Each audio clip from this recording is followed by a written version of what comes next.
absolutamente a todos y cada uno de los comentarios que se han hecho en este sentido. Y creo que viene a tener mayor sentido el principio de mi intervención anterior, que decía que precisamente la elaboración o la propuesta de este proyecto de dictamen es una muestra de la actuación imparcial, autónoma e independiente del Tribunal Electoral de Michoacán, como lo ha sido, lo repito, siempre, invariablemente, en todos y cada uno de los asuntos que han sido sometidos a nuestra consideración. De ahí que hablo por mí, estoy segura que por todos los integrantes de este pleno, el sentido de nuestras decisiones no está condicionado absolutamente a ningún factor externo o ajeno a lo que obra en el expediente. Y a riesgo de parecer reiterativa, quiero decir que ciertamente las leyes o la normativa electoral claramente establece que el tribunal puede declarar la nulidad o invalidez de una elección siempre y cuando existan irregularidades, en el caso particular de la elección en general, y estas irregularidades deben ser graves y deben estar plenamente acreditadas. En contraste a lo que, como señalaba el presidente, se indicaba en alguna nota periodística de que había elementos que acreditaban plenamente la injerencia de ciertos grupos en los resultados de la elección de gobernador del estado de Michoacán. De los 38 tomos que integran el expediente formado con motivo de la elaboración del dictamen, sus más de 18,000 hojas, podemos advertir que no existe absolutamente ninguna prueba idónea que acredite que existieron irregularidades graves relativas a la injerencia de grupos delincuenciales que hubiesen beneficiado directamente a algún candidato a la gubernatura del estado, y mucho menos que estos hubiesen determinado el sentido o el resultado final de la elección. Y si revisamos incluso la propia o los propios argumentos de validez que los partidos entonces impugnantes en contra del cómputo estatal, cuyo proyecto también me correspondió elaborar y someter a votación de este honorable pleno, advertiremos que todas esas irregularidades gravísimas en que se pretende sustentar la invalidez, o una de las irregularidades en que se pretende sustentar la invalidez de la elección de gobernador del estado, se hacen descansar en una serie de notas que dan cuenta de declaraciones, muchas de ellas, o la mayoría de ellas, derivadas precisamente de representantes partidistas. Notas que, como sabemos, incluso por criterio de la propia Sala Superior del Tribunal Electoral del Poder Judicial de la Federación, se ha establecido de manera reiterada que no tienen un valor más allá de un indicio, de manera que para que éstas generen convicción para sustentar algún sentido de una decisión, requieren estar adminiculadas o reforzadas con otros elementos suficientes que no dejen lugar a dudas de que las irregularidades o las circunstancias que se hacen constar efectivamente hayan ocurrido. Pero eso no acontece en la especie, y por el contrario considero que de otorgarles el valor que se pretende o que pretenden atribuirles el Partido Acción Nacional de la Alianza y de la Revolución Democrática, se llegaría al absurdo de que bastara con que cualquier persona acudiera o hiciera declaraciones en cualquier sentido para después beneficiarse por sus propias declaraciones, lo que como sabemos está prohibido porque nadie puede prevalecer en su propio dolo para obtener un beneficio. De ahí que, insisto, no hay absolutamente ningún elemento que conduzca o que por lo menos haga presumir que efectivamente hayan sido ciertos grupos los que hubiesen influido y decidido el resultado de la elección que en este momento se califica. Pero además, quiero decir, y tengo conocimiento de un documento, porque insisto, se ofreció el día de ayer dentro de uno de los expedientes que se resolvieron respecto de la impugnación al cómputo estatal, e insisto, tengo conocimiento de él porque me correspondió ser ponente. El propio representante del Partido Acción Nacional llegó al juicio de inconformidad 95 de 2011 un escrito donde aparece un informe de la Procuraduría General de Justicia de la Nación. Y ese informe, derivado también, por cierto, de una respuesta o de la respuesta a un escrito que en los términos igualmente genéricos como se planteó ante el tribunal, y que inclusive aquí hago un paréntesis, en que efectivamente el tribunal no desarrolla pesquisas, el tribunal resuelve en base a los elementos que las partes aportan. La autoridad competente da respuesta a una petición donde se le pide que informe todo lo relacionado con amenazas, coacción, intimidación, denuncia, violencia de cualquier género y medio para ejercerla o cualquier tipo de incidencia comunicada a esa autoridad. A lo que ésta contesta, entre otras cosas, que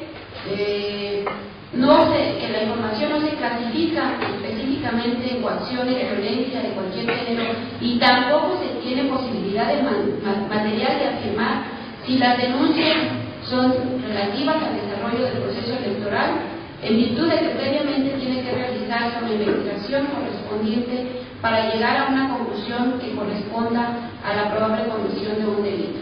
Y rinde un informe detallado respecto de varias actas circunstanciadas que se iniciaron con motivo de denuncias durante la jornada electoral y previo a. Pero me llama la atención un apartado que aparece con el número 2, donde dice, y me voy a permitir leerlo literalmente, abro comillas, ciego. Se inició una acta circunstanciada con motivo de una denuncia anónima en donde se refiere a presuntos grupos delictivos que operan en el estado de Michoacán y que tuvieron intervención en el proceso electoral. Y quiero llamar aquí la atención en su contenido, porque habla de una denuncia que, en mi opinión, viene en parte a desvirtuar todo lo que se ha dicho en relación a que estas irregularidades fueron generalizadas y que fueron precisamente las que determinaron el resultado de la elección. Y concluyo retomando las palabras del presidente: el tribunal no resuelve en base a ningún interés que no esté dentro del expediente. Y por eso es que en el proyecto que se somete a consideración del Pleno, una vez que se hizo un análisis exhaustivo de las pruebas aportadas y las recabadas por el tribunal en ejercicio de sus funciones a través del acuerdo plenario de que ya se dio cuenta, y además analizando de manera detallada cada uno de los hechos que se invocan, al advertir que no existen elementos que los acrediten y que evidencien que se haya puesto en riesgo alguno de los valores o principios indispensables para que una elección sea considerada democrática y por lo tanto válida, es que se propone precisamente declarar la validez de la y al haber advertido que además el candidato que obtuvo la mayoría de los votos depositados por los ciudadanos el día 13 de noviembre en las diferentes mesas directivas de casilla, también se propone declarar que este ciudadano, Fausto Vallejo Figueroa, cumple además con los requisitos. El candidato que obtiene la mayor cantidad de sufragios es Fausto Vallejo. Esto efectivamente dentro de una democracia como la que vive México nos permite advertir que el poder está en el pueblo. Ese poder que tiene por parte de la ciudadanía de poder acudir a las urnas a depositar su expresión de quién quiere que se les gobierne. Esto se le llama en términos de doctrina, por algunos doctrinarios, cuando es analizado a través de la ley como democracia procedimental. Esta democracia de procedimiento significa que se tiene que revisar que todo aquello que fue materia de la contienda se hizo apegar a la normatividad que rige dentro del proceso que se está llevando a cabo. En este caso, podemos hablar entonces de legitimidad y de legalidad, requisitos que se advierte desde mi perspectiva jurídica que cumple hoy el candidato electo. ¿Por qué razón? En cuanto a legitimidad, se ha llevado el mayor número de sufragios dentro de la entidad. Eso le legitima frente a la ciudadanía, posicionándolo con un número mayor de personas en Michoacán que desean que esta fuerza política que él representó a través de ser candidato sea quien arribe al gobierno como titular del Ejecutivo. Y por la parte de la legalidad, este tribunal está actuando con pleno apego a la Constitución, tal como nos mandata, y está actuando dentro del marco idénticamente con apego a la ley que lo ordena la propia ley en la materia. Por tanto, el dictamen estima que fue un buen dictamen en el sentido que está abordando todo una revisión de los procedimientos que se tuvieron que llevar a cabo dentro de todo el proceso electoral para hoy concluir con la propuesta que nos hace la magistrada que debe de calificarse como legal y válida la elección a favor del candidato electo Fausto Vallejo Figueroa. Eso es lo presidente. Gracias. Gracias a usted, magistrado. Al agotarse, entiendo, las participaciones de la magistrada y de los señores magistrados y encontrarse suficientemente discutido el proyecto de dictamen, secretaria, te solicito tenga a bien tomar la votación respectiva. Señoras y señores magistrados, votación nominal se consulta si aprueban el proyecto de dictamen de la declaratoria de legalidad y validez de la elección y de gobernador electo del estado de Michoacán de Ocampo. Magistrada María de Jesús García Ramírez. ¿Qué mi propuesta? Magistrado Fernando González de Vega. Conforme con el proyecto de dictamen. Magistrado Alejandro Sánchez García. A favor con el dictamen. Magistrado Jorge Alberto Zamacona Madrigal. Con el proyecto en sus términos. Magistrado Presidente Jaime de Ríos Acedo. Con el proyecto. Magistrado Presidente, me permite informarle que ha sido aprobado por unanimidad de votos el proyecto de dictamen con el que se ha dado cuenta. Muchas gracias, licenciado. En consecuencia, el Pleno del Tribunal Electoral del Estado de Michoacán resuelve: primero, el Pleno del Tribunal Electoral es competente para calificar la legalidad y validez de la elección de gobernador del Estado, declarar gobernador electo, así como emitir, fijar y publicar el bando solemne correspondiente. Segundo, el 13 de noviembre de 2011 hubo verificativo la elección de gobernador constitucional del Estado libre y soberano de Michoacán de Ocampo, en la que, de acuerdo con el cómputo estatal definitivo de la elección, el candidato que más votos obtuvo para ocupar ese cargo fue el ciudadano Fausto Vallejo y Figueroa, con 650.667 sufragios.